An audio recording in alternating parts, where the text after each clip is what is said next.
दोस्तों नमस्कार। उत्तर प्रदेश की कानून व्यवस्था ने आजकल इस कदर दम तोड़ दिया है कि किसी भी पीड़ित को न्याय मिलने की उत्तर प्रदेश में कोई उम्मीद नहीं बची।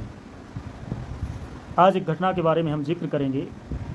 दरअसल जौनपुर की एक घटना है जो कि ज़िला मुख्यालय से 10 किलोमीटर दूर एक थाना है गौराबाद शाहपुर, उसी थाना क्षेत्र के गांव कबीरुद्दीन गांव की घटना है, जिसमें 16 साल के ताइक्वांडो खिलाड़ी अनुराग यादव की पुरानी रंजिश के चलते, एक ज़मीनी विवाद के चलते तलवार से वार करके सिर को धड़ से अलग कर दिया गया। और जिस ज़मीन का विवाद है वो ग्राम समाज की 1.5 बिस्वा ज़मीन है। सुना जा रहा है कि उसमें 40 साल पहले से विवाद चला आ रहा है। अनुराग यादव के पिता नौकरी के सिलसिले में बाहर रहते हैं। उसकी 5 बहनें हैं और 5 बहनों के बीच में इकलौता भाई था अनुराग। इंटरमीडिएट का विद्यार्थी था और ताइक्वांडो खिलाड़ी था। अभी हाल ही में ताइक्वांडो में नोएडा में हुई ओपन नेशनल में उसने सिल्वर मेडल जीता। इसके अलावा इंडो नेपाल इंटरनेशनल ताइक्वांडो प्रतियोगिता में उसने कांस्य पदक जीता। दरअसल जब इतना पुराना एक ज़मीनी विवाद है तो उस पर किसी ने कोई समीक्षा सर्वेक्षण नहीं किया होगा। क्यों अनुराग का परिवार गरीब रहा होगा? क्यों इस तरह की समस्या हमारे साथ भी है? हत्या किसी दिन हमारी भी हो सकती है।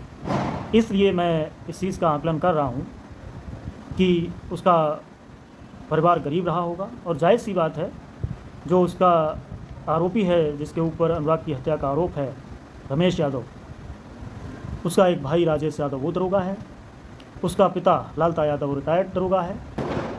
तो जायज़ सी बात है रसूख वाले होंगे।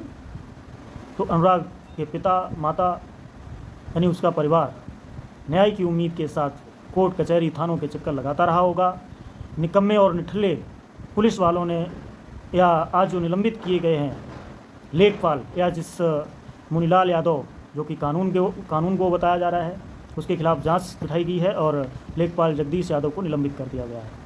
इन लोगों ने अगर उचित और सही समय पर कार्रवाई की होती, कोई समाधान, कोई निस्तार कर दिया होता, तो हो सकता कि ये जान ना जाती। लेकिन ऐसा नहीं होगा। अब क्या है कि डीएम आए, एसपी आए, बहुत तेज़ तर्रार एसपी हैं डॉक्टर जयपाल शर्मा जी, इनको एनकाउंटर स्पेशलिस्ट भी कहते हैं। डीएम साहब दिनेश चंद जी वो भी गए थे, मौके पर पहुंचे और उन्होंने कहा कि नहीं, बिल्कुल अब कार्रवाई करेंगे, कठोर कार्रवाई करेंगे। दरअसल इसी तरह की चीज़ें तब होती हैं जब लोगों की जान चली जाती है, हत्या कर देते हैं दबंग लोग। दरअसल मैं इसलिए ये चीज़ कहता हूँ कि दबंग जो हैं उनके खिलाफ कोई भी कार्रवाई करो, कोई भी शिकायत करो, वो सुना नहीं जाता है। इसी तरह का प्रकरण हमारे साथ भी कुछ है।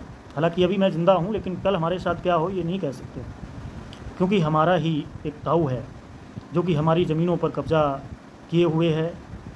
मेरे पिता ने कई बार विरोध किया तो हाथ तोड़ दिया, लहूलुहान कर दिया, चौकी में, थाने में शिकायतें की, जिस पर एफआईआर या तो लिखी नहीं गई या लिखी गई तो खाना पूर्ति की गई। कोई उचित और ठोस कार्रवाई नहीं हुई, जिससे कि आए दिन आरोपी के हौसले बुलंद हैं और वो हमारे परिवार की कभी भी हत्या कर सकता है। और अगर कोई अनहोनी होती है तो इसी तरह से कहा जाएगा कि पुराना ज़मीनी विवाद था, ये था, वो था, लेखपाल को सस्पेंड किया जाएगा, कानून के ऊपर जांच बिठाई जाएगी। उसके बाद में कुछ पुलिस के लोग सस्पेंड कर दिए जाएंगे, जांच बिछाई जाएगी और जांच बिठाने के बाद में हो गया सब। किंतु आज जब हम पीड़ित हैं, जब न्याय की उम्मीद के साथ जगह जगह गुहार लगा रहे हैं, तो कोई सुनने वाला नहीं।